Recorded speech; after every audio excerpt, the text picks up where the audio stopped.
It seems that the Miami Heat are doing a mini version of what they did last season, where they had a pretty big comeback after starting the year off slowly. Except this season, the hole they dug for themselves was not nearly as big.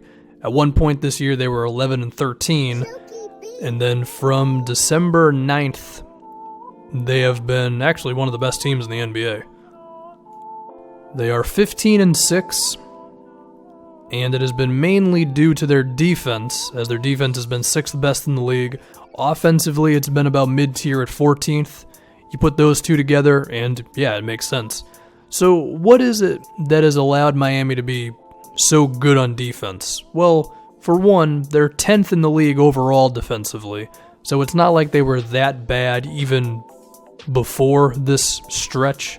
But still, you give credit to James Johnson and Dion Waiters and Josh Richardson and Justice Winslow and Bam Adebayo and Hassan Whiteside, who has had some trouble at times since coming back from his injuries. I think he is still feeling it a little bit, because some of the times I've watched them, there have been moments where it feels like Whiteside would normally be able to contest a shot or step up on a ball handler, and he's been a little slow. I mean, he's never been the best outside of the paint defender anyway, but even by his standards, he's looked a little worse. So there's a chance they could be even better defensively. But a lot of it is sometimes you just have good defensive players. Now, I think Spoelstra does a pretty good job with them having a kind of never quit defense to them, on top of Bam Adebayo being pretty damn good defensively. Give him credit. Another reason is that they're also the second best defensive rebounding team since December 9th. I mean, they're basically tied for first with the Hornets. So if you have a lot of good defenders, they're a pretty slow team. They're actually the slowest team in the NBA. So, well, since December 9th, they're the slowest team in the NBA. For the season, they're like 28th. But when you put all that together, when you're a very slow team with a number of good defenders, you grab nearly every defensive rebound, yeah, it makes sense that you're going to be a really good defensive team.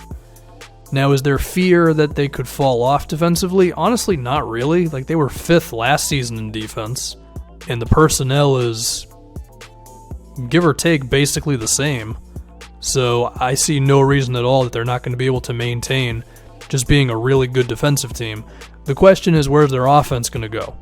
Because right now they're 14th since this run started, and their offense, there's nothing too complex about it. It's pick and rolls with Whiteside a lot, or Adebayo, or Olynyk. There's handoffs where the big man will be drawn out and they hand it off to either Dragic or Richardson. Credit to Richardson for developing his ball handling ability. Or they'll hand it off to Tyler Johnson or Dion Waiters when he's been in there because he's been kind of hurt.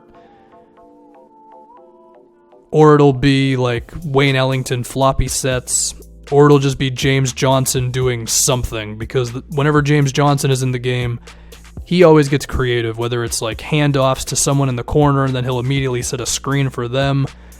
Miami's offense is just constant motion. It's utilizing a lot of their ball handlers well, and it's also Wayne Ellington making some ridiculous shots. I mean, that guy is shooting 40% from 3 on 7 attempts a game, and if you ever tune into a Heat game and you'll see some of the shots that Wayne attempts, they're not good shots a lot of the time. Like, a decent chunk of the time, he's just shooting it over some dude who's got a pretty decent contest, and he drops it in anyway. So Ellington's just going nuts. And Ellington plus James Johnson together is so difficult for teams to go against, because it's the combination of Ellington just being all-time confident from 3, with Johnson just constantly passing and screening for players. It's tough, and those two are very fun to watch. I'm going to tell you now, like, if you have a chance to watch Miami and Johnson and Whiteside, or I should say, if James Johnson and Wayne Ellington are in the game, you should totally stick around, because those two are really fun. They're like +6 on the season together. So, yeah, you have a defensive team that is just good enough on offense. Do I fear that the offense could fall off? Yes, I do, because all that stuff is great, ball movement and all that good stuff. Their leading scorer is Goran Dragic at 17 points a game.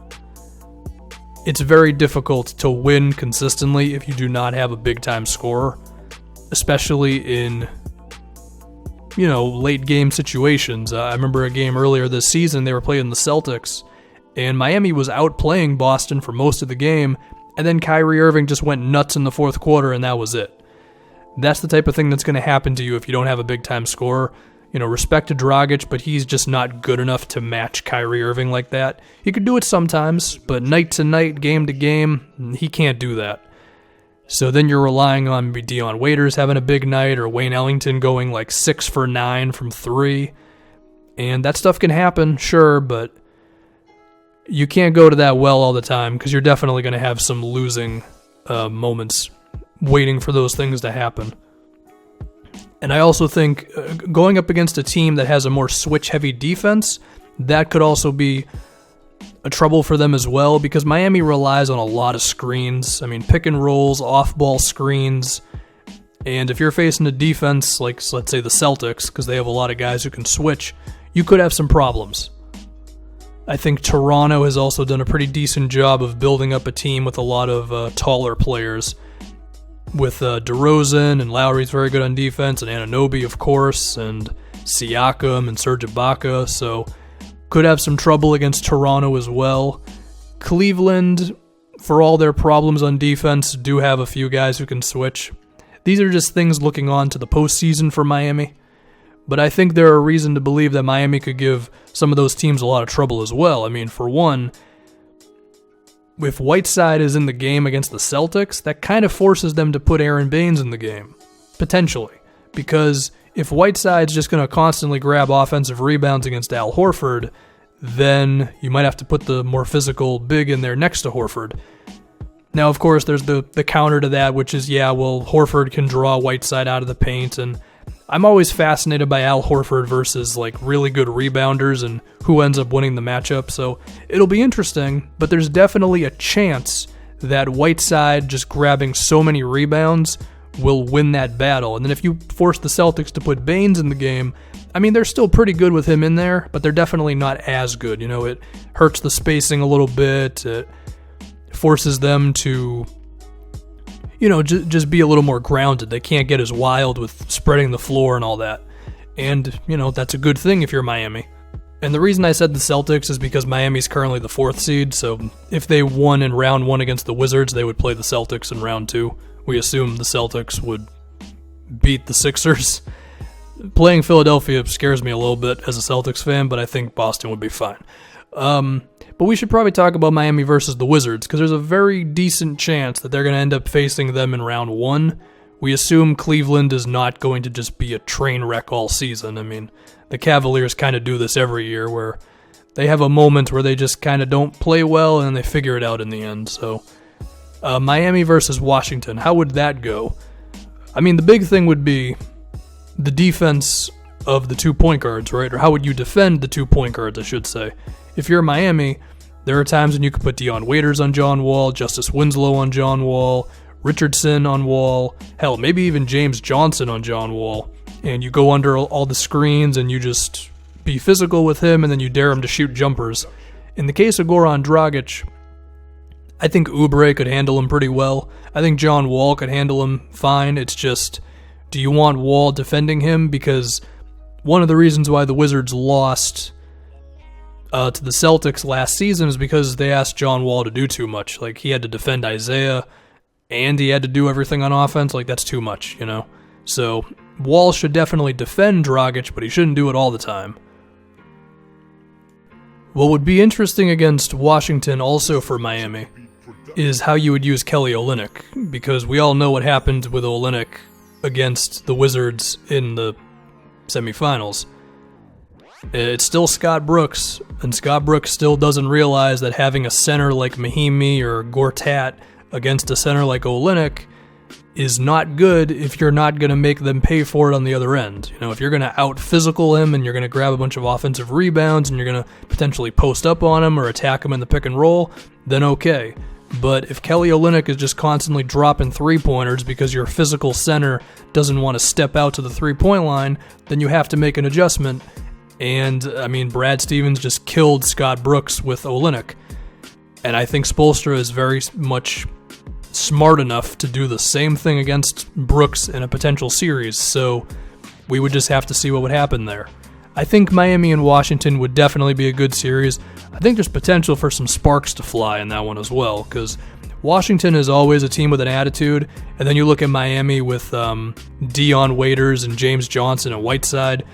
They could be going at each other a bit, so that could be fun. I like the Heat, man. Spoelstra's a very good coach. Their offense is just constant movement, constant screens, timely three-point shooting, Wayne Ellington being unconscious. And then they just have a whole lot of good defenders who don't get beat one-on-one that much. And they got a lot of physical guys as well. So it's good. I think they can pose some problems for some teams in the East in the playoffs. I do think teams can also pose some problems for them. It'll be good. It'll be good stuff, but they're soaring right now. 8-2 in their last 10.